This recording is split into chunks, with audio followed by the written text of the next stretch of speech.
কে কে কে ওখানে? কে ওখানে? কে ওখানে?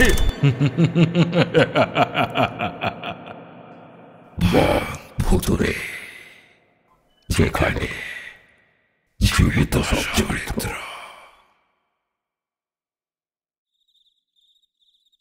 কি হলো ওস্তাদ? হ্যাঁ, আর দেরি কেন? তাহলে কাজ শুরু করে দাও। নাকি নাকি গলা একটু ঢেলে নেবে? হ্যাঁ,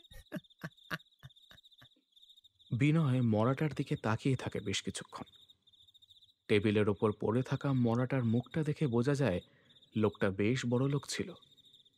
মুখে একটা বেশ হৃষ্টপুষ্ট ভাব, মোটা গোঁফ, গালে চাপ দাড়ি। গুলিটা ঠিক মাথার এক পাশে লেগেছে। সামনের দিক থেকে ঢুকে বোধহয় পিছনের দিক দিয়ে বেরিয়ে গেছে।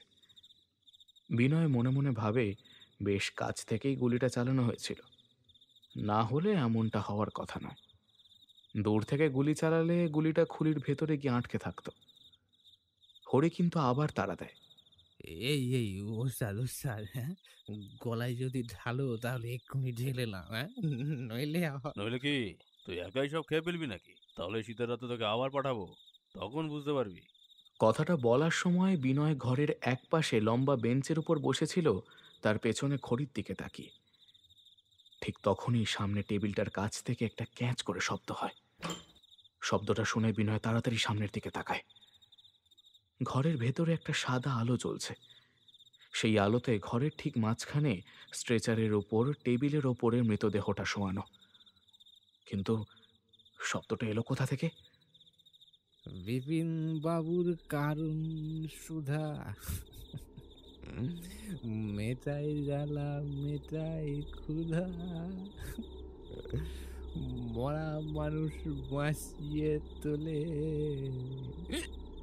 পেছন থেকে হরির গুনগুন গলায় গানের কথা ভেসে আসছে। আরে হরি, এইমাত্র একটা শব্দ হলো না ঘরের ভেতরে? তুই শব্দ করলি নাকি? আমার আর খেয়ে দেয়ে কাজ নেই তো। হ্যাঁ, দেখো উস্তাদ, এই এই মরাটা এখনই না আবার উঠে বসে। হ্যাঁ,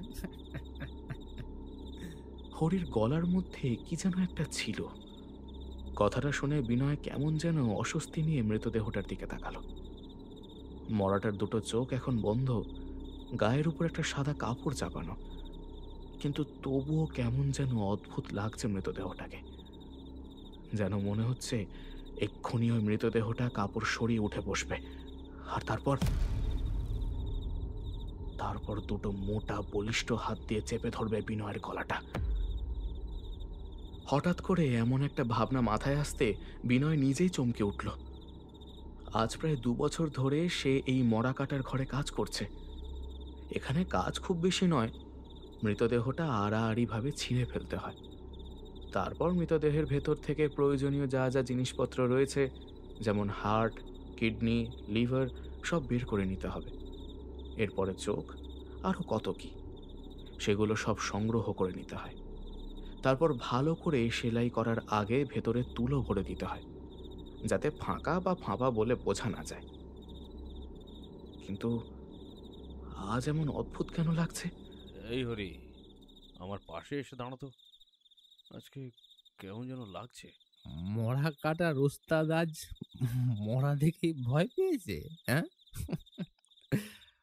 আগেই বলেছিলাম যে গলা একটু ঢেলে নাও, তাহলে দেখবে আর অসুবিধা হবে না। হ্যাঁ, হবে না। চুপ কর তো শালা, আজ শনিবার, আজ ওসব ছোঁয়া যাবে না। বাড়িতে বউ জানতে পারলে। মাল তাহলে আবার শনিবার? হ্যাঁ? কথাটা শুনে বিনয়ের মাথাটা চট করে গরম হয়ে গেল। হরির মতো একটা মাতাল নাকি তাকে মাতাল বলছে? কথাটা শুনেই পেছনের দিকে ঘুরে হরির গালে একটা চড় মারল সে।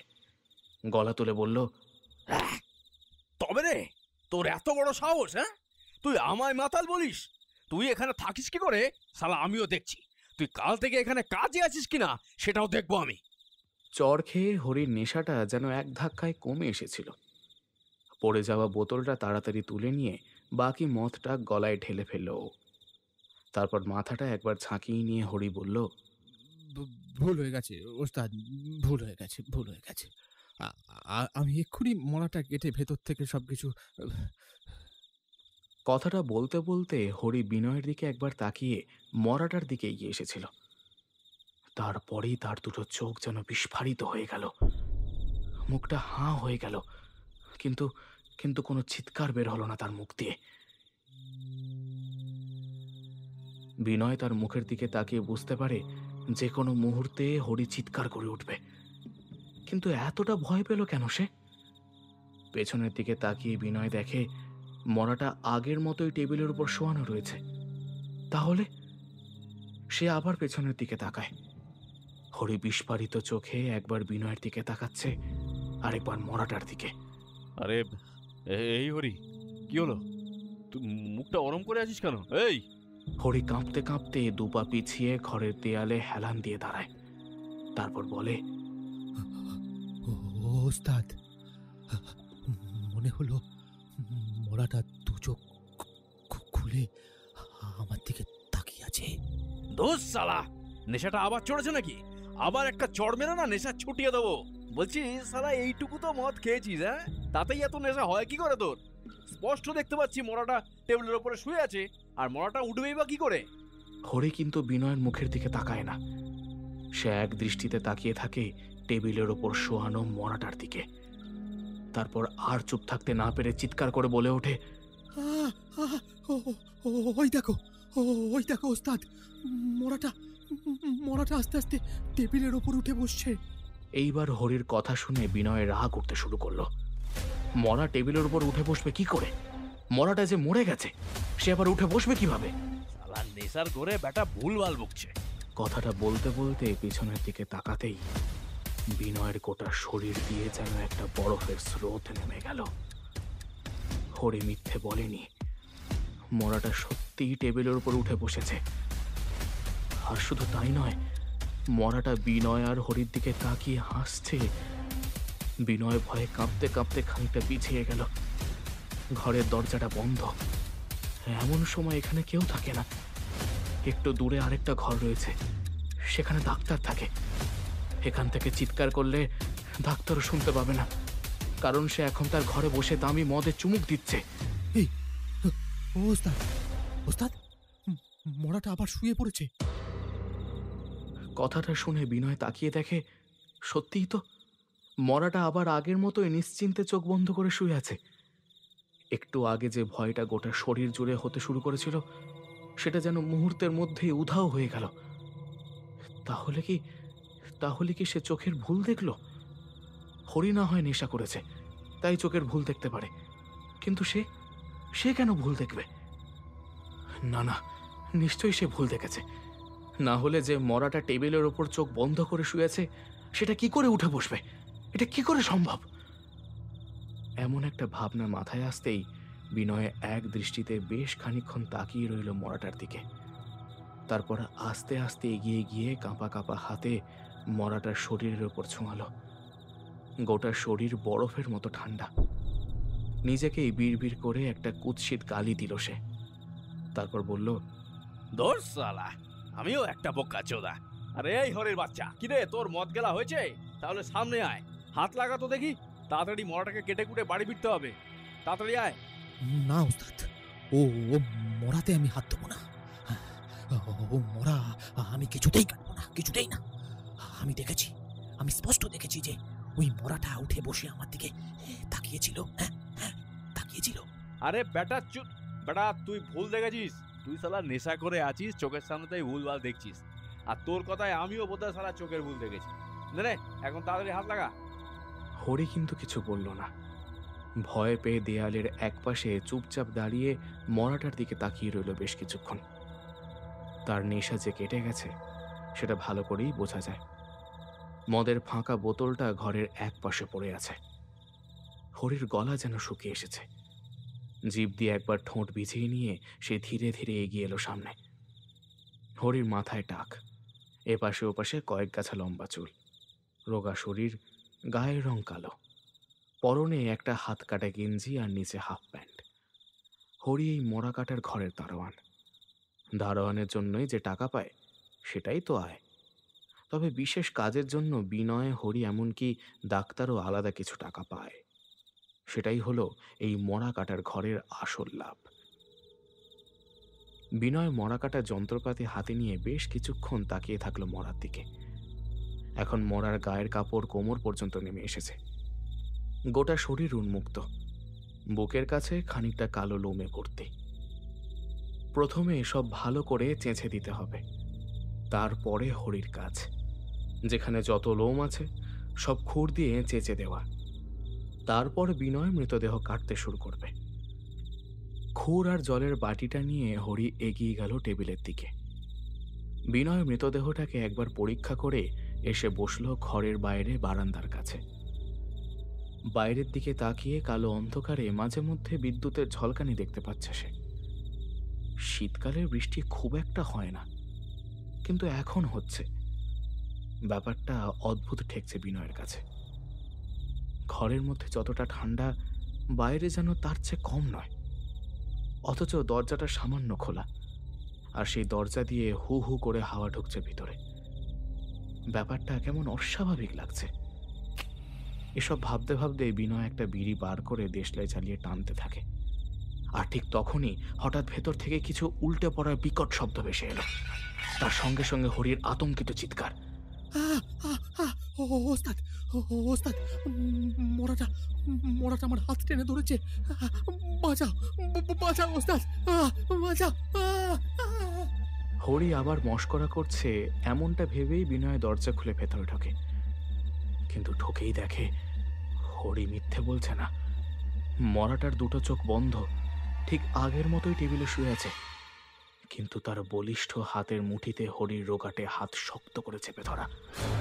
হরির অন্য হাতে খুর, সেটাই শক্ত করে ধরে রেখেছে সে, আর আতঙ্কে পাগলের মতো চিৎকার করছে। একটা হাত দিয়ে মরাটার হাত ছাড়ানোর চেষ্টা করছে, কিন্তু কিছুতেই পারছে না। বিনয় তাড়াতাড়ি এগিয়ে যায় হরির দিকে।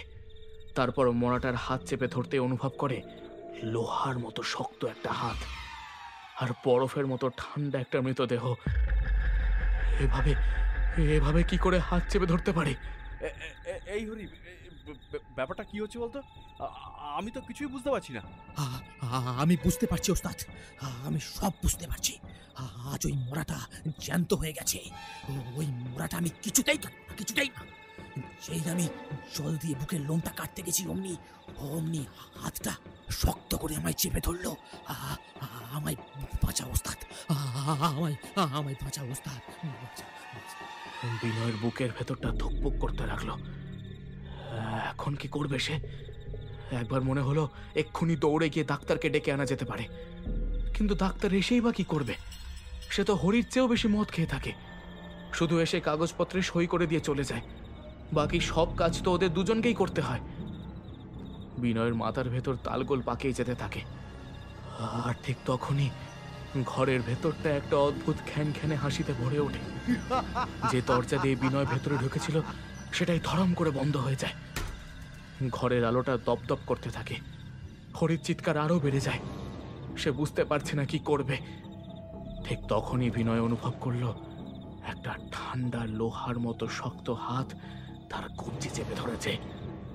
বিনয়ের মাথা থেকে পা পর্যন্ত যেন বরফের স্রোত বয়ে গেল। হাতটা ভীষণ শক্ত, ভীষণ ঠান্ডা, যেন চামড়া মাংস নয়, বরং তার হাতের হাড় পর্যন্ত চেপে ধরেছে সেই হাত। এবার বিনয় আরেকটা হাত দিয়ে সেটাকে ছাড়ানোর চেষ্টা করে, কিন্তু কিছুতেই ছাড়াতে পারে না। মরাটা দুটো হাত দিয়ে ধরে রেখেছে দুটো জ্যান্ত মানুষের হাত। এটা কি বিশ্বাস করা যায়? বিনয় এবার লক্ষ্য করলো ঘরের ভেতরে একটা অদ্ভুত গন্ধ ছড়িয়ে পড়ছে, পচা গলা মৃতদেহের মতো। হরি চিৎকার করতে করতে বোধহয় মেঝেতেই বসে পড়েছে, কিন্তু বিনয় বসলো না। সে একটা হাত দিয়ে মরার হাতটাকে ছাড়ানোর ব্যর্থ চেষ্টা করতে লাগলো, কিন্তু কিছুতেই ছাড়াতে পারলো না। এবার সে একটা অদ্ভুত কাজ করলো। হাতরাতে টেবিলের একপাশে খুঁজে পেল একটা ছোট্ট মোটর চালিত করাতের মতো ধারালো যন্ত্র, যেটা দিয়ে মৃতদেহের চামড়া মাংস কাটা হয়। বিদেশি হরর সিনেমায় যেমন চেইনস দেখা যায়, তারই ক্ষুদ্র সংস্করণ।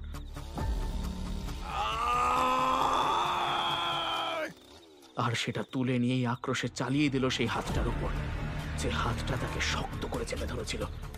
ঠিক তখনই ঘরের ভেতরটা একটা অদ্ভুত গর্জনে ভরে গেল, কিন্তু বিনয় থামল না। সে হাতের উপর সেই করাত চালিয়ে চলল। ওদিকে হরি চিৎকার করছে। ওস্তাদ, ওস্তাদ, আমার আমার হাতের ওপর কেউ যেন করাত চালাচ্ছে, করাত চালাচ্ছে, ওস্তাদ করাত চালাচ্ছে। করাত চালাতে চালাতে বিনয় ভয় থমকে যায়। সে তো করাত চালাচ্ছে ওই মৃতদেহটার হাতের উপর, তাহলে হরি কাটা ছাগলের মতো চিৎকার করছে কেন? বিনয় সঙ্গে সঙ্গে করাত চালানো থামিয়ে নেয়। আর ঠিক তখনই সে বুঝতে পারে যে হাতটা এবার আরো জোরে তার হাতটাও চেপে ধরেছে। সে ভালো করে নিজের সামনে থাকা সেই শক্ত ঠান্ডা লোহার মতো হাতটা দেখে নিল। না, এতক্ষণ ধরে করাত চালিয়েও সেই হাতের উপর কোথাও একটা ফোঁটা দাগ পর্যন্ত পড়েনি। ওপাশ থেকে হরি বোধহয় আর সইতে পারছিল না। সে চিৎকার করে বলল, তবে রে মরা, তোকে তোকে আজ আমি মেরেই ফেলবো। বলেই হাতড়ে হাতড়ে টেবিলের ওপর থেকে খুঁজে পেল একটা ছোট্ট হাতুড়ি, আর সেটা তুলে নিয়ে মরাটার হাতের উপর জোরে একটা আঘাত করলো। বিনয়ের মুখ থেকে গোঙানির মতো একটা শব্দ ছাড়া আর কিছুই বেরোলো না। সে কোনো রকমে অন্য হাত দিয়ে নিজের হাতে চেপে ধরলো আঘাতের জায়গাটা। তখনই বুঝতে পারলো তার হাতটা ফুলে উঠেছে। একটু আগেই যেন তার হাতের ওপর কেউ জোরে কিছু দিয়ে আঘাত করেছিল। ওস্তাদ, তোমার আবার কি হলো? আরে দেখ না, এমনিতেই তো অন্ধকারে কিছু বুঝতে পারছি না। এই মরাটাও শালা হাতটা টেনে ধরে রেখেছে। তার উপর আমার হাতের উপর কে যেন কি একটা দিয়ে জোরে আঘাত করলো। আরে তোমার তো তাও ভালো, আমার হাতটা কে যেন করাতে করে কেটে দিয়েছে, ঝরঝর করে রক্ত পড়ছে। এই কে কড়া দিয়ে কেটে দিয়েছে? কিন্তু কিন্তু মরাটা দু হাত দিয়ে যদি আমাদের দুজনকে ধরে রাখে, তাহলে তোর হাতটা কাটলো কে? বিনয়ের কথা শুনে হরিও যেন হকচকিয়ে গেল। তাই তো, যদি মরাটার দুটো হাত কোনো অদ্ভুত কারণে তাদের ধরে রাখে, তাহলে তার হাত কাটলো কে? হরির হাত থেকে তখনও ঝরঝর করে রক্ত মেঝেতে পড়ছে, আর ঘরের ভেতর সেই পচা গন্ধ আরো গাঢ় হয়ে উঠেছে। তার সঙ্গে এবার আরেকটা অদ্ভুত ব্যাপার ঘটতে লাগলো। ঘরের দরজার জানলাটা অদ্ভুতভাবে একটার পর একটা ধাক্কা খেয়ে খুলছে আর বন্ধ হচ্ছে। ঘরের একটাই দরজা, একটাই জানলা, তাও দরম দরম করে লাগছে আর খুলছে। আলোটা কখন যেন ম্লান হয়ে এসেছে। বিনয় বুঝতে পারল আজ এই রাতে সত্যি এই মরার উপর কিছু ভর করেছে। কি মনে হতে এক ঝটকায় নিজের হাতটা টেনে নিল। মরাটার হাত থেকে যেন হঠাৎ করে মুক্তি পেয়ে গেল সে। বিনয় ছাড়া পেয়েই এক ছুটে দরজার দিকে দৌড়ে গেল। আর ঠিক তখনই তার মনে পড়ল ভেতরে হরি এখনো রয়েছে। এই এই ওস্তাদ, আমায় ফেলে যেও না, হ্যাঁ, আমায় ছেড়ে যেও না। তুই একটু অপেক্ষা কর, আমি এক্ষুনি ডাক্তারবাবুকে ডেকে আনছি। ওস্তাদ, ওস্তাদ, এই ঘরে আমাকে তুমি একা ফেলে গেলে আমি আমি আর বেঁচে থাকতে পারবো না, আমি। বিনয় বুঝতে পারল হরি ভয় পেয়ে এসব বলছে, কিন্তু এখন একজন লোক থাকলে বরং তাদের সুবিধা হবে। তাই আর দেরি না করে তাড়াতাড়ি দৌড়ে গেল পাশের ঘরে, যেখানে ডাক্তারবাবু থাকেন। তারপর দরজার ওপরে দরম দরম ধাক্কা দিতে দিতে চিৎকার করে বলতে লাগলো, ডাক্তারবাবু, ও ডাক্তারবাবু, তাড়াতাড়ি আসুন, তাড়াতাড়ি, ডাক্তারবাবু। ডাক্তার নিজের মদের গ্লাস শেষ করে ঘরে বসে অপেক্ষা করছিল ওদের ডাকের জন্য। কাজ শেষ হলেই ঘরের আলো বন্ধ করে ঘুমিয়ে পড়বে, ভোরবেলা এখান থেকে বেরিয়ে যাবে। কিন্তু ওভাবে চিৎকার চেঁচামেচিতে তার নেশা খানিকটা কেটে গেল। বিরক্ত হয়ে একটা অসভ্য ভাষায় গালাগালি করে দরজা খুলে বলল, এই শালা শুয়োরের বাচ্চা, কি ব্যাপারে এভাবে দরজা ধাক্কা দিচ্ছিস কেন? কেউ মরে গেছে নাকি? অবশ্য মরার কাটার ঘরে যদি মরা বেড়ে যায় তাহলে তো আমাদেরই লাভ। কথাটা বলেই ডাক্তার হেসে উঠল। ঘরের ভেতরের অল্প আলোতে ডাক্তারের মুখের দিকে তাকিয়ে বিনয় চমকে উঠল। এ কি, ডাক্তারের মুখ কোথায়? ডাক্তারের মুখের বদলে যেন তার চোখের সামনে এসে দাঁড়িয়েছে সেই লোকটার মুখ। দুটো চোখ বন্ধ, নাকের নিচে মোটা গোঁফ, গোটা গালে চাপ দাড়ি, কপালের একপাশে বন্দুকের গুলির ক্ষত। চোখ দুটো বন্ধ, কিন্তু মুখটা খোলা। দাঁত বের করে সে অদ্ভুতভাবে হাসছে। কি কি ডাক্তারবাবু? হঠাৎ করেই ঘরের আলো দপ করে নিভে গেল, আর বিনয়ের মুখের সামনে দরজাটা বন্ধ হয়ে গেল। তার আগেই সে দেখতে পেল হা করে সেই মুখের ভেতর থেকে লাল রঙের অজস্র পোকা কিলবিল করতে করতে বাইরে বেরিয়ে আসছে। বিনয় দু হাতে মুখ ঢেকে ফেলল। তারপর সামনের দিকে চেনা গলার আওয়াজ শুনে তাকিয়ে দেখল ঢুলু ঢুলু চোখে ডাক্তারবাবু এসে দাঁড়িয়ে আছেন।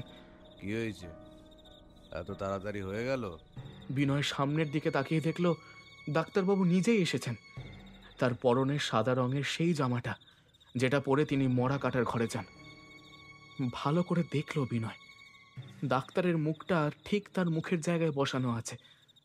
চারপাশে তাকিয়েও বিনয় আর সেই ভয়ঙ্কর মুখটা কোথাও দেখতে পেল না। ডাক্তার দু চোখে কৌতূহলী দৃষ্টি নিয়ে তাকিয়ে আছে বিনয়ের দিকে। কি হলো বিনয়, ওভাবে তাকিয়ে কি দেখছো? তাড়াতাড়ি চলুন ডাক্তারবাবু, মরা কাটা ঘরে। মরাটা হরির হাত চেপে ধরে রেখেছে, তাড়াতাড়ি চলুন। শুনেছিলাম তুমি শনিবার নেশা ভান করো না, আজ কি নেশা করেছো? শনি মঙ্গলবার তো তোমার নেশা করা বারণ। ডাক্তারবাবু আমি সত্যি বলছি, আমি নেশা করিনি। বিনয় আরো কিছু বলতে যাচ্ছিল, ঠিক তার আগেই মরা কাটার ঘরের দিক থেকে হরির চিৎকার ভেসে এলো। চিৎকারটা এত তীব্র ছিল যে ডাক্তারবাবুর কানে গিয়ে প্রচন্ড জোরে ধাক্কা দিল। হরি ওভাবে চিৎকার করছে কেন? আমি তো আগেই বললাম ডাক্তারবাবু, ওই মলাটা জ্যান্ত হয়ে উঠে গেছে। হরি আর আমার হাত চেপে ধরে রেখেছিল। এই দেখুন না, দেখুন হরি মরার হাতে আঘাত করেছে, আর আমার হাতটা দেখুন কিভাবে ফুলে গেছে। খুব ব্যথা করছে। ডাক্তার অবাক হয়ে কিছুক্ষণ বিনয়ের দিকে তাকিয়ে রইল। তারপর কি মনে হতে ঘরের দরজাটা বন্ধ করে তাড়াতাড়ি এগিয়ে গেল মরা কাটার ঘরের দিকে। কিন্তু তখন সেই ঘরের দরজাটা বন্ধ হয়ে গেছে। ডাক্তার আর বিনয় মিলে ধাক্কাধাক্কি করেও সেটা খুলতে পারছে না। এদিকে ভেতর থেকে হরির হাড় হিম করা চিৎকার ভেসে আসছে। ছেড়ে দে, ছেড়ে দে, আমাকে বলছি ছেড়ে দে, ছেড়ে দে, নইলে ছুরি দিয়ে আমি তোর গলা। হঠাৎ করেই হরির চিৎকার বন্ধ হয়ে যায়। ঘরের ভেতর থেকে ভেসে আসতে থাকে একটা অদ্ভুত শব্দ, যেন কেউ কথা বলার চেষ্টা করছে, কিন্তু তার কথাগুলো কোথায় যেন আটকে যাচ্ছে। তারপরে টেবিলের ওপর কিছু একটা গিয়ে পড়েছে, আর তার পরপরই মেঝেতে কিছু পড়ে যাওয়ার শব্দ। বিনয়ের বুকের ভেতরটা বরফের মতো ঠান্ডা হয়ে যায়। ডাক্তারবাবু ঘরের দরজাটা ধাক্কাতে ধাক্কাতে বলে, এই কে আছিস ঘরের ভেতর? কে আছিস? দরজা খোল, দরজা খোল বলছি। হরি, হরি! ডাক্তারবাবুর ধাক্কা ধাক্কিতে দরজাটা যেন নিজে থেকেই হঠাৎ হাট করে খুলে যায়। ঘরের ভেতরটা অন্ধকার, আলোটা যেন কখন নিভে গেছে কেউই তা জানে না। দরজা খুলতেই ঘরের ভেতর থেকে একসাথে ঝাপটা মারে পচা গলার গন্ধ আর টাটকা রক্তের কটুকাটু গন্ধ। আর ঠিক তখনই অন্ধকারের গভীর থেকে কেউ যেন অদ্ভুতভাবে হেসে ওঠে। বিনয় আগেই আতঙ্কে ছিল, এবার তার গা শিউরে ওঠে। ডাক্তারবাবুও চমকে যায়। এই হাসিটা কি মানুষের? না না না না, এটা বিশ্বাস করা যায় না। অথচ হরির কোনো শব্দ নেই। একটু পরেই ঘরের আলোটা দপদপ করে জ্বলতে শুরু করে। বাইরে থেকে ঠান্ডা হাওয়া একসঙ্গে ঘরের ভেতরে ঢুকে পড়ে, যেন শীতল মৃত্যু ছুঁয়ে যায় চারপাশ। দরজার দুপাশে দাঁড়িয়ে থাকা বিনয় আর ডাক্তার এবার ঘরের ভেতরে তাকায়, আর দেখতে পায় এক অদ্ভুত দৃশ্য। টেবিলের এক পাশে মাটিতে লুটিয়ে পড়ে আছে হরি, ঘরের মেঝে রক্তে ভেসে যাচ্ছে। কিন্তু টেবিলের ওপরে আগের মতোই নিথর হয়ে শুয়ে আছে সেই মৃতদেহটা। বিনয়, এসব কি করেছো তোমরা? নিশ্চয়ই হরির সাথে ঝগড়া করে তুমি তাকে মেরেছো, আর তারপর আমার সাহায্য পাওয়ার জন্য আমায় ডাকতে গেছো। তোমায় আমি পুলিশে দেবো বিনয়। বিশ্বাস করুন ডাক্তারবাবু, আমি কিছু করিনি। ওই মরাটাই সব করেছে, দয়া করে বিশ্বাস করুন। আমায় কি তোমার পাগল মনে হয় বিনয়? তুমি এসব বলবে আর আমি বিশ্বাস করব? এসো এক্ষুনি ভেতরে চলো, দেখো। ঘরের ভেতরে এসে ডাক্তারবাবু কেমন যেন চমকে উঠল। মরাটার একটা হাতে ধরা রয়েছে একটা ছুরি, সেই ছুরিতে লেগে আছে টাটকা রক্ত, আর মেঝেতে পড়ে থাকা হরির গলার নলিটা মাঝখান থেকে কাটা। রক্তে মেঝেটা ভেসে যাচ্ছে একেবারে। আর শুধু তাই নয়, হরির হাতের কাজটা এমনভাবে কাটা যেন কেউ করাত দিয়ে খুঁচিয়ে খুঁচিয়ে চামড়া ছাড়িয়ে নিয়েছে। বিশ্বাস করুন ডাক্তারবাবু, আমি কিছু করিনি। এই ঘরে আসার পর থেকেই আর ওই মরাটার গায়ে করাত চালাতে যাওয়ার আগে সব করতে শুরু করেছে ডাক্তারবাবু। সত্যি বলছি, বিশ্বাস করুন। ডাক্তারও গোটা ব্যাপারটা দেখে কেমন যেন অবাক হয়ে গেলেন। বিনয়কে তিনি অনেক দিন ধরেই চেনেন। ছেলেটা খুব ভালো, হরি নেশার ঘরে কিছু একটা করে ফেলতে পারে, কিন্তু বিনয় সেই সব কিছু করতে পারে না। ডাক্তারবাবুর কথা বিনয় সবসময় শোনে, কখনো অবাধ্য হয় না। তাহলে এই ব্যাপারটা কিভাবে ঘটল? কি এমন হলো যা ডাক্তারবাবু বুঝে উঠতে পারছেন না? দেখো বিনয়, এখানে যাই হোক না কেন, হরির মৃত্যু হয়েছে। এইভাবে ব্যাপারটা চাপা দিয়ে রাখা যাবে না। তোমাকে যদি বাঁচতে হয় তাহলে একটা কাজ করতে হবে। কি কাজ করতে হবে ডাক্তারবাবু? আমি সব করব, কিন্তু আমি এ কাজ করিনি। আপনি বিশ্বাস করুন, বিশ্বাস করুন। ডাক্তারবাবু ঘুরে তাকালেন বিনয়ের দিকে। মুখে একটা অদ্ভুত বিস্ময়ের ছাপ, কিন্তু চোখ দুটো কেমন যেন চকচক করছে। ডাক্তারবাবু দেখুন, দেখুন মরাটার হাত ধরছে। ডাক্তারবাবু প্রথমে বিশ্বাস করতে চাইলেন না, কিন্তু বিনয়ের চিৎকার শুনে তাকাতেই দেখলেন সেই মৃতদেহের হাতটা ধীরে ধীরে উপরের দিকে উঠছে। ডাক্তার কিছুক্ষণ হতভম্ব হয়ে দাঁড়িয়ে রইলেন, তারপর হঠাৎই দরজার কাছে সরে গেলেন, যেন যে কোনো মুহূর্তে পালানোর সুযোগ নিতে চান তিনি। এটা অসম্ভব, মরা কখনো নড়তে পারে না। এটা কিভাবে সম্ভব? বিনয় আতঙ্কে দৌড়ে দরজার দিকে এগিয়ে যেতে চাইল, কিন্তু ঠিক তখনই ওই দেখুন ডাক্তারবাবু, মরাটা আবার ছুরিটা তুলে ধরেছে ডাক্তারবাবু। ডাক্তারবাবু পেছনের দিকে ঘুরে তাকায়, আর তখনই বুঝতে পারেন মরাটার দুটো পা তার পেটের কাছে এসে ঠেকেছে। জামার ওপর দিয়ে সেই পায়ের ঠান্ডা ভাবটা যেন তার পেটের চামড়া ছুঁতে শুরু করেছে। মুহূর্তের মধ্যে ছিটকে সরে যান ডাক্তারবাবু, ঘরের দরজাটার দিকে গিয়ে দাঁড়িয়ে পড়েন। বাইরে থেকে হু হু করে হাওয়া আসছে। ঘরের ভেতরে শুয়ে রাখা মরাটা টেবিলটা যেন ঘরের মধ্যে একটা অদ্ভুত ঘ্যাস ঘ্যাসে শব্দ করতে করতে আস্তে আস্তে এগিয়ে আসতে থাকে ওদের দিকে। তখনই আরো একটা ঘটনা ঘটে। মেঝেতে গলার নলি কাটা অবস্থায় পড়ে থাকা হরি হঠাৎ হাসতে হাসতে যেন বসে পড়ে মাটির ওপর। তারপর দুটো হাত সামনে বাড়িয়ে দিয়ে অদ্ভুত ঘর ঘরে গলায় বলে, আমার শরীর থেকে সবকিছু খুলে নিবি ডাক্তার? কই কই আয় দেখি, আয়, ক্ষমতা থাকলে খুলে নে। বিনয় ও ডাক্তার দুজনে এই ঘটনায় আতঙ্কিত হয়ে পড়ে। হরির বুক বেয়ে টাটকা রক্ত গড়িয়ে পড়ছে। তার মাথাটা অদ্ভুতভাবে একবার উপরের দিকে উঠে যায়, আর সঙ্গে সঙ্গে গলার ক্ষতটা আরো খানিকটা ফাঁক হয়ে যায়, এতটাই যে গলার ভেতরে রক্ত, মাংস, এমনকি হাড় পর্যন্ত দেখা যায়। তারপরই হরি হাসতে হাসতে সামনে তাকায়। এবার কিন্তু আরো একটা ভয়ঙ্কর ঘটনা ঘটে। টেবিলের ওপর শুয়ে থাকা সেই মরাটা ততক্ষণে উঠে বসেছে। মরাটার দুটো চোখ এখন বন্ধ, কিন্তু তার মুখের সাদা দাঁত দুপাটি যেন বড় হয়ে বাইরে বেরিয়ে আসতে চায়। তার হাতের আঙুলগুলো শক্তভাবে আঁকড়ে ধরেছে সেই রক্ত মাখা ছুরিটা। ডাক্তার এবার কেমন যেন ভয়ার্ত কণ্ঠে চিৎকার করে বলে, এ কি, এ কি জগাই, তুই?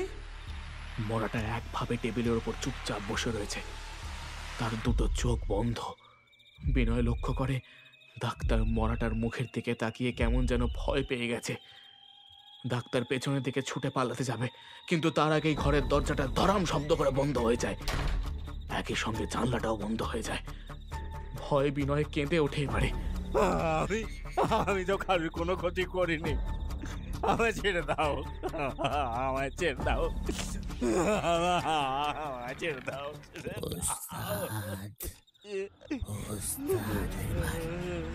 একবার এগিয়ে এসো,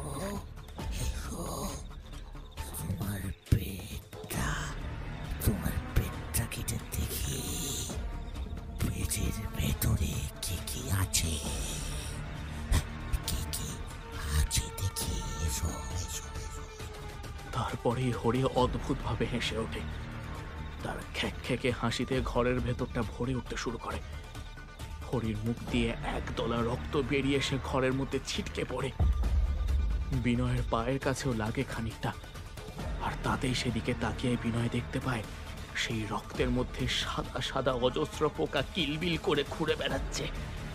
পেটের ভেতরটা কেমন যেন গুলিয়ে ওঠে তার। ততক্ষণে ডাক্তার ঘরের দরজার ওপর ধাক্কা দিতে দিতে চিৎকার করে বলছে, কে আছো?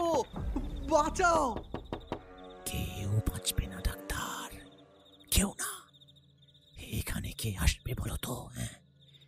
এই মরা কাটার ঘর জনবসতি থেকে অনেক দূরে, অনেক, যাতে কেউ আসতে না পারে, কেউ জানতে না পারে এখানে এখানে কি হচ্ছে, এখানে কি হচ্ছে। জগাই, হরি, তোরা তোরা বিশ্বাস কর,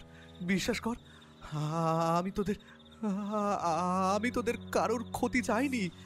আর আর হরি, হরি, তোর কি হয়েছে তা তো আমি জানি না। ডাক্তার, আমি সব জানি। এই জগাইকে তুমি খুন করেছো, তুমি জগাইয়ের খবর তুমি দিয়েছো পুলিশকে, আর তাই জগাই ফিরে এসেছে প্রতিশোধ নিতে। মাঝখান থেকে আমি বললাম, আর ওস্তাদ, তোমাকে বেরোবার সময় আমি কতবার বললাম, আমায় ছেড়ে যেও না, কিন্তু তুই চলে গেলি, আমায় ছেড়ে চলে গেলি। ঘরের ভেতরের আলোটা মাঝে মাঝে জ্বলে উঠছে, আবার নিভে যাচ্ছে। বিনয় তাকিয়ে দেখল টেবিলের ওপর উঠে বসা সেই মরাটার মধ্যে কোনো বিকার নেই। তার দুটো চোখ আগের মতোই বন্ধ, মুখের দুপাটি দাঁত অদ্ভুতভাবে বাইরে বেরিয়ে আসছে। কিন্তু হরি মেঝের উপর বসে নিজের হাতের করাতটা দিয়ে নিজের একটা হাত আস্তে আস্তে খুঁচিয়ে কেটে চলেছে। সেদিকে তাকিয়ে দেখতে দেখতে বিনয় কেমন যেন অবাক হয়ে যায়। এরপর আরো একটা অদ্ভুত দৃশ্য দেখে বিনয়ের বমি আসার জোগাড় হলো। হরি নিজের হাতটা কেটে তারপর সেই হাতের আঙুলগুলো নিজের মুখে ঢুকিয়ে কড়মড় করে চিবিয়ে খাচ্ছে। মাঝে মাঝে মুখ থেকে থু থু করে আঙুলগুলো ছুঁড়ে ফেলে দিয়ে বলছে, ডাক্তার, আমার শরীর থেকে নিবি না কিছু, নিবি না, আমি কেটে দেব, আমি কেটে দেব। কথাটা বলেই হরি অদ্ভুত এক হাসি হাসল। ডাক্তার ততক্ষণে ভয়ে দরজার কাছে বসে পড়েছে। এই ঘরের দরজা যে খুলবে না সেটা সে ভালোভাবেই বুঝতে পেরেছে। বাইরে থেকে হাওয়ার শব্দ মাঝে মাঝে এসে দরজায় ধাক্কা দিচ্ছে। ঘরের আলোটা একবার দপ করে নিভে গেল, আবার জ্বলে উঠল। তারপরেই বিনয় আর ডাক্তার দুজনেই যেন অবাক হয়ে গেল। কোথায় হরি? ঘরের মধ্যে তো হরি কোথাও নেই। শুধু হরি কেন, মেঝেতে এক ফোঁটা রক্তও নেই। ঘরের মাঝখানে টেবিলের ওপর মৃতদেহটা আগের মতোই শোয়ানো রয়েছে, তার গলা পর্যন্ত সাদা কাপড়ে ঢাকা। বিনয় ভয়ে ভয়ে একবার ঢোক গিলল, তারপর কোনো রকমের দেয়াল ধরে উঠে দাঁড়িয়ে দেখল মরাটা চুপচাপ চোখ বন্ধ করে শুয়ে রয়েছে, যেন ঘরের মধ্যে কিছুই হয়নি। আর আশ্চর্যজনকভাবে সেই পচা গন্ধটাও উধাও। এখন ঘরের মধ্যে শুধু এক ধরনের সাধারণ ওষুধের গন্ধ, ঠিক যেমনটা মরা কাটার ঘরে থাকে। ডাক্তারও যেন হতভম্ব হয়ে গেছে। এই ওর মুখ চাওয়াচাই করতে শুরু করলো। ডাক্তার দেখলো পিছনের দিকে দরজাটাও খোলা। তাড়াতাড়ি ঘর থেকে বেরিয়ে আসতেই দেখলো ঘরের বাইরে ঠিক মরা কাটার ঘরের থেকে তার ঘরে যাওয়ার পথের মাঝখানে অন্ধকারে কেউ দাঁড়িয়ে রয়েছে।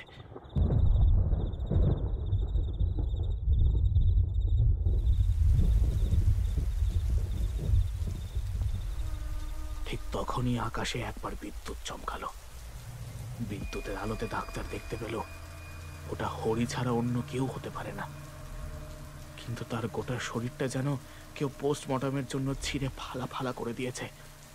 তার বুকের পাঁজর, হৃৎপিণ্ড, কিডনি, এমনকি শরীরের মেরুদণ্ড পর্যন্ত এক মুহূর্তের জন্য ডাক্তার স্পষ্ট দেখতে পেল। আর তারপরে ভয়ে চিৎকার করে সে আবার গিয়ে ঢুকলো সেই ঘরের মধ্যে। বিনয় ভেবেছিল সবটাই ঠিক হয়ে গেছে, কিন্তু ডাক্তারকে এভাবে দৌড়ে আসতে দেখে বিনয় বলল, কি হলো ডাক্তারবাবু? ওভাবে আপনি চিৎকার করলেন কেন? আরে বিনয়, হরি যায়নি, হরি বাইরে দাঁড়িয়ে আছে। ঠিক তখনই বাইরে থেকে হাসির শব্দ শোনা গেল। আর সেই শব্দ যে হরির হাসির শব্দ তা স্পষ্টভাবেই বোঝা যাচ্ছে।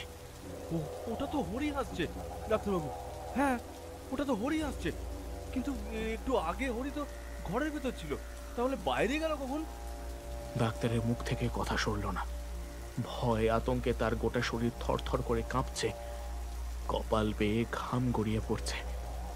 বিনয়ের অবস্থাও ঠিক তার মতোই। বিনয় ভাবছিল যদি ঘরের দরজা দিয়ে দৌড়ে পালানো যায়, কিন্তু বাইরে তো হরি দাঁড়িয়ে আছে। ঘরের ভেতরে টেবিলের উপর পড়ে থাকার মৃতদেহটার মধ্যে কোনো বিকার নেই, যেন শান্ত নিথর ভাবে পড়ে রয়েছে সেই মৃতদেহ।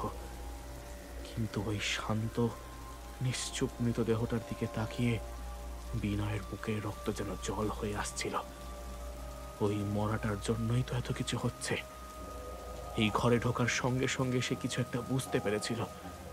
তখনই যদি এখান থেকে চলে যেত, তাহলে আর এত বড় বিপদে পড়তে হতো না তাকে। বিনয়, তোমার মাথার উপরে ওটা কি? কথাটা শুনে বিনয়ের মাথা তুলে তাকাতেই দেখল হরি ঠিক তার মাথার ওপরে দেওয়ালে টিকটিকির মতো ঝুলে রয়েছে। আর সেভাবে ঝুলতে ঝুলতেই হরির মাথাটা একদম তার মাথার ওপরে এসে পড়েছে। তার কাটা গলা থেকে রক্ত টপ টপ করে বিনয়ের কপাল বেয়ে নাকের ওপরে পড়তে শুরু করলো। ভয়ে আতঙ্কে ছিটকে যেতে গিয়ে বিনয় পড়ল টেবিলের ওপর রাখা সেই মৃতদেহটার ওপরে। আর তারপরেই একটা ভয়ঙ্কর ঘটনা ঘটে গেল।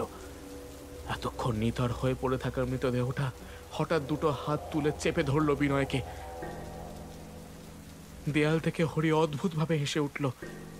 ঠিক তখনই ঘরের দরজাটা ক্যাঁচ শব্দ করে আস্তে আস্তে বন্ধ হয়ে গেল। বিনয় বুঝতে পারল যে শরীরটার ওপর সে পড়েছে সেটা ঠান্ডা হয়ে এখন বরফের চেয়েও শক্ত হয়ে গেছে। লোহার মতো দুটো হাত তার শরীরটা আস্তে আস্তে চেপে ধরতে শুরু করলো। ডাক্তারবাবু আমায় বাঁচান, ডাক্তারবাবু আমায় বাঁচান, ডাক্তারবাবু, ডাক্তারবাবু আমায় বাঁচান, বাঁচান আমায়, ডাক্তারবাবু আমাকে বাঁচান, আমাকে বাঁচান। ডাক্তারবাবু কিছুই বুঝতে পারছিলেন না, কি করবেন, কিভাবে করবেন। টেবিলের যন্ত্রপাতিগুলো মেঝের একপাশে ছড়িয়ে পড়েছিল। তার মধ্যে একটা সরু লম্বা ধারালো যন্ত্র ছিল। সেটাই তুলে নিয়ে ডাক্তারবাবু সামনের দিকে এগিয়ে গেলেন। তারপর বললেন, জগাই, জগাই, ছেড়ে দে, ছেড়ে দে বলছি বিনয়কে। হরি টিকটিকির মতো দেয়াল বেয়ে একদম সিলিং এর ওপরে উঠে ঝুলছিল। তার শরীর থেকে বেয়ে পড়া রক্ত বিনয়ের শরীর ভিজিয়ে দিচ্ছিল একেবারে। দৃশ্যটা দেখে ডাক্তারের পর্যন্ত কেমন যেন ঘৃণা হতে লাগলো। হরি, হরি, চলে যা বলছি এখান থেকে। বিনয়কে ছাড়, ছাড় বলছি বিনয়কে।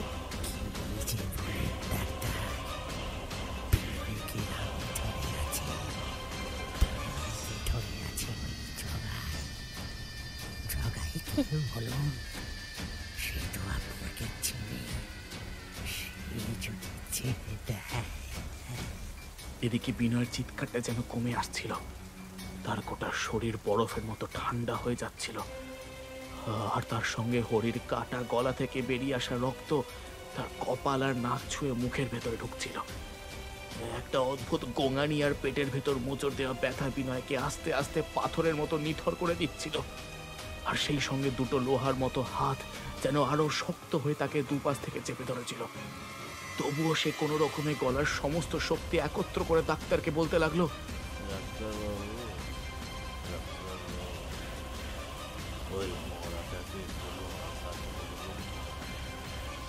ডাক্তার বুঝতে পারলো বিনয়ের বোধহয় মাথাটা খারাপ হতে শুরু করেছে। মরাটাকে আঘাত না করে তাকে বাঁচানো যাবে নাকি? কিন্তু একই সঙ্গে তার মনে হলো বিনয়কে হয়তো এখান থেকে বাঁচানো যাবে না, তবে সে নিজে একবার চেষ্টা করতে পারে। এই ভাবনাতেই সে হাতের অস্ত্রটা শক্ত করে চেপে ধরে এগিয়ে এলো জগাইয়ের দিকে। তারপর জগাইয়ের কপালের মাঝখানে গোল মতো দাগের একপাশে অস্ত্রটা দু হাতের সমস্ত শক্তি দিয়ে ঢুকিয়ে দিতেই একটা অদ্ভুত ঘটনা ঘটে গেল। যে অস্ত্র সে জগাইয়ের মাথায় ঢুকিয়ে দিয়েছিল, ঠিক কপালের সেই জায়গা থেকেই বিনয়ের মাথার পেছন দিক দিয়ে রক্ত গড়িয়ে পড়ল। বিনয় মর্মান্তিক একটা চিৎকার করে উঠল।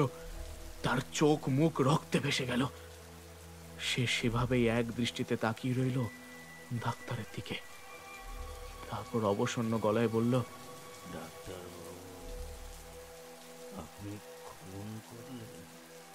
কথাটা বলার পরেই বিনয় হেলে পড়ল সেই মৃতদেহের মুখের ওপরে। হাতের অস্ত্রটা তখনও গাঁথা রয়েছে সেই মৃতদেহের কপালে, কিন্তু মৃতদেহের শরীর থেকে এক ফোঁটা রক্ত বেরিয়ে আসছে না। এদিকে ততক্ষণে হরি সিলিং থেকে নেমে এসেছে বিনয়ের নিথর দেহটার ওপরে। তারপর কপালের ঠিক মাঝখান থেকে বেরিয়ে আসা রক্তটা নিজের খসখসে লাল রঙের জিভ দিয়ে চেটে চেটে খেতে লাগলো সে। ঘরের ভেতরের আলোটা আরো একবার তপ তপ করে জ্বলে উঠতেই ভয়ে ছিটকে গিয়ে পড়লো ডাক্তার দরজার উপর। আর তখনই দরজাটা খুলে গেল। ডাক্তার প্রাণপণে ছুটে নিজের ঘরের ভেতর ঢুকে দরজাটা বন্ধ করে দিল। তারপর ঘরের সমস্ত আলো জ্বালিয়ে রেখে কাঁথা মুড়ি দিয়ে বিছানার উপর বসে পড়ল। কতক্ষণ যে সে ওভাবে চুপ করে বসেছিল তা সে নিজেও জানে না। হঠাৎ বাইরে থেকে দরজায় ধাক্কা দেওয়ার শব্দ ভেসে এলো। সে কান খাড়া করল। বাইরে থেকে কি যেন ডাকছে। ডাক্তারবাবু, ও ডাক্তারবাবু, কখন থেকে ডাকছি, দরজা খুলুন, ঘুমিয়ে পড়লেন নাকি? ও ডাক্তারবাবু। বিনয়ের গলা। কিন্তু কিন্তু এটা কিভাবে সম্ভব? একটু আগেই সে নিজের হাতে...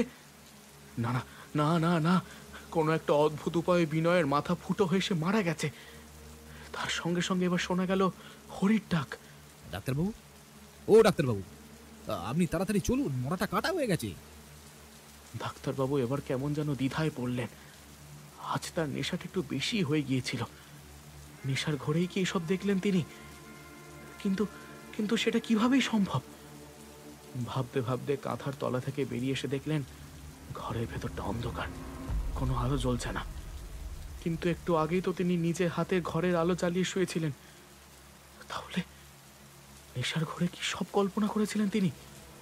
মৃতদেহ কাটা হয়ে গেছে, আর কোনো গন্ডগোল হয়নি তো? মৃতদেহটা উঠে বসেনি তো? বাইরে থেকে বিনয় হেসে বলল, কি যে বলেন ডাক্তারবাবু, আপনি না নিশ্চয়ই আজ নেশা বেশি করে ফেলেছেন, বুঝলেন? আরে তাড়াতাড়ি চলুন, আমাদের বাড়ি যেতে হবে তো, আসুন। কি মনে হতে ডাক্তার বিছানা থেকে নামলেন। তারপর আস্তে আস্তে দরজার কাছে এসে দরজাটা খুলে দেখলেন সত্যি বিনয় আর হরি দাঁড়িয়ে আছে।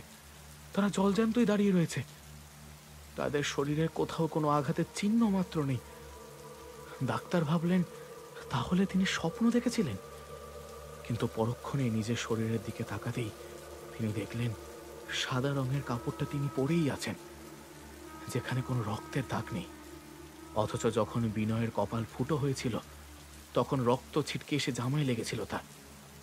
নিজের মনের ভুল বুঝতে পেরে ডাক্তার তাড়াতাড়ি বেরিয়ে এলেন। তারপর ওদের সঙ্গে হাঁটতে হাঁটতে এগিয়ে যেতে লাগলেন মরা কাটা ঘরের দিকে। কি অদ্ভুত ব্যাপার বিনয়, কি একটা ভয়ঙ্কর স্বপ্ন দেখলাম যে... পিছনের দিকে হেঁটে আসছিল হরি। বিনয় কিন্তু কোনো কথা বলল না, অথচ নিজের মধ্যে ফিসফিস করে কথা বলছে তা বেশ ভালোই বোঝা যাচ্ছে। মরা কাটার ঘরের দরজার কাছে এসে ডাক্তার দেখল দরজাটা ভেজানো। দরজায় হাত রাখতেই বুকের ভেতরটা কেমন ঠিপ ঠিপ করে উঠল তার। তারপর দরজা খুলতেই দেখা গেল ঘরের ভেতরটা সাদা আলোয় ভরে রয়েছে। ঘরের ঠিক মাঝখানে টেবিলের উপর মৃতদেহ। মৃতদেহটা কাটাকুটি হয়ে গেছে, শুধু সেলাই করা বাকি। মৃতদেহের ভেতর থেকে হৃৎপিণ্ড, কিডনি আর যা যা নেওয়া যায় সেগুলো বের করে টেবিলের এক পাশে রাখা হয়েছে একটি পাত্রে। ডাক্তার এগিয়ে গেলেন। খুশিতে তার মুখটা উজ্জ্বল হয়ে উঠল। একটু পরেই লোক আসবে এগুলো নিতে। টেবিলের কাছে গিয়ে আস্তে আস্তে বললেন, এই তো বেশ ভালো কাজ হয়েছে। আচ্ছা বিনয়, এবার তাড়াতাড়ি সেলাইটা... কথাটা শেষ হলো না, কারণ ততক্ষণে পেছন ঘুরেই ডাক্তার দেখতে পেল একটা অদ্ভুত দৃশ্য। তার পেছনে বিনয় আর হরি দাঁড়িয়ে আছে ঠিকই, কিন্তু কিন্তু হরির গলাটা ফাঁক হয়ে গেছে আর বিনয়ের কপাল থেকে ধীরে ধীরে রক্ত গড়িয়ে পড়ছে। ডাক্তার কিছু একটা বলতে যাবে, ঠিক তখনই পেছন থেকে একটা অদ্ভুত হাসির শব্দ শোনা গেল। সে ঘুরে তাকাতেই দেখতে পেল সেই মৃতদেহটা আস্তে আস্তে উঠে বসছে। কিন্তু এই প্রথমবার মৃতদেহটা তার দুটো চোখ খুলল, আর তখনই ডাক্তার দেখতে পেল সেই চোখ দুটো কালো কুচকুচে, তাতে সাদার চিহ্ন মাত্র নেই। মাত্র একবার ডাক্তার চিৎকার করার সুযোগ পেলেন, তারপরে দুটো হাতের শক্ত টানে তার শরীর ছিটকে গিয়ে পড়ল সেই ছিন্ন ভিন্ন মৃতদেহটার মাঝখানে। তারপর তারপর তার চিৎকার কোথায় যেন হারিয়ে গেল। আকাশটা আস্তে আস্তে আরো খারাপ হতে লাগলো। বৃষ্টির সাথে মাঝে মাঝে বিদ্যুৎ চমকাচ্ছিল। কিন্তু এমন সময় গোবিন্দকে বেরোতে হয়। মরা কাটার ঘর থেকে মৃতদেহের শরীরের অংশগুলো প্রতিদিন এমন সময় নিতে আসতো গোবিন্দ। যেদিন অর্ডার থাকতো সেদিনই সে আসতো। আজ ডাক্তারের বাড়ির সামনে এসে অন্ধকার দেখে একবার ভাবলো সে। তারপর ঘরের দরজায় ধাক্কা দিল। ডাক্তার, ডাক্তার, ও ডাক্তার বাবু। ঘুম জড়ানো গলায় ভেতর থেকে ডাক্তারের উত্তর এলো। দরজা খোলা আছে, ঘরে চলে এসো গোবিন্দ। আর বলো না, একটু জ্বর এসেছে, বিছানা থেকে একদম উঠে বসতে পারছি না। ঘরে এসো, টেবিলের উপরে রাখা আছে। গোবিন্দ এমনটা আগেও দেখেছে। ডাক্তারের বেশি নেশা হয়ে গেলে সে আর বিছানা থেকে উঠতে চায় না। ঘরের দরজা ভেজানো থাকে, আর গোবিন্দ এসে টেবিলের উপর থেকে মালটা নিয়ে টাকা রেখে দিয়ে চলে যায়। আজও সে তাই করল। ঘরের ভেতরে একটা মোমবাতির আলো জ্বলছে। লোডশেডিং হয়েছে মনে হয়। গোবিন্দ চেনা অভ্যেসে ঘরের ভেতরে ঢুকে বিছানার এক পাশে রাখা বাক্সটা তুলে নিল। তারপর ব্যাগ থেকে টাকার বান্ডিল বের করে বিছানার পাশে রেখে বলল, ডাক্তারবাবু, আজ তাহলে চলি, পরশু আবার আসবো, কেমন? হ্যাঁ, এসো, পরশু আবার এসো। হ্যাঁ। গোবিন্দ একটু অবাক হলো। মোমবাতির আলোয় বিছানার ওপরে কাঁথা মুড়ি দিয়ে যে ডাক্তার শুয়ে রয়েছে তা বোঝা যাচ্ছে, কিন্তু কথাটা যেন ওই দিক থেকে আসেনি। তার মনে হলো কথাটা যেন ভেসে আসছে তার হাতে ধরা বাক্সটার কাছ থেকে। কানের ভুল হবে হয়তো। দরজা পর্যন্ত এগিয়ে গিয়ে গোবিন্দ আবার বলল, ডাক্তারবাবু, শরীরটা খুব খারাপ নাকি? চাদর মুড়ি দিয়ে ঘুমোচ্ছেন যে? না গোবিন্দ, আসলে মাথাটা তো নেই, যদি তুমি দেখে ভয় পাও তাই। গোবিন্দ আতঙ্কে বাক্সটা একরকম ছুঁড়ে ফেললো বাইরের দিকে। ওটা ছিটকে গিয়ে পড়লো দরজার পাশে ধুলো জমে থাকা মেঝেতে। সে নিশ্চিত এই কথাটা এসেছিল তার হাতে ধরা বাক্সটার ভেতর থেকে। আর ঠিক তখনই ঘরের পেছনের দিক থেকে, অর্থাৎ বিছানার ওপরে কি যেন একটা উঠে বসলো। মোমবাতির কম আলোয় গোবিন্দ দেখতে পেল বিছানা থেকে যেটা ধীরে ধীরে নেমে আসছে তার মাথাটা নেই। ঠিক তখনই এক অদ্ভুত হাসির শব্দ শুনে বাইরের দিকে তাকালো গোবিন্দ। বিদ্যুতের ক্ষীণ আলোয় দেখতে পেল একটা কাটা মাথা ধুলোবালির মধ্যে উল্টে পড়ে আছে, আর তার দিকে তাকিয়ে অদ্ভুতভাবে হাসছে সেই মাথাটা। গো গোবিন্দ, ভয় পেলে? আমি একা নই, দেখো দেখো, ওরাও আছে এখানে। তারপরে গোবিন্দ দেখল একটা দুটো ছায়া মূর্তি আস্তে আস্তে এগিয়ে আসছে ওই মরা কাটার ঘরের দিক থেকে।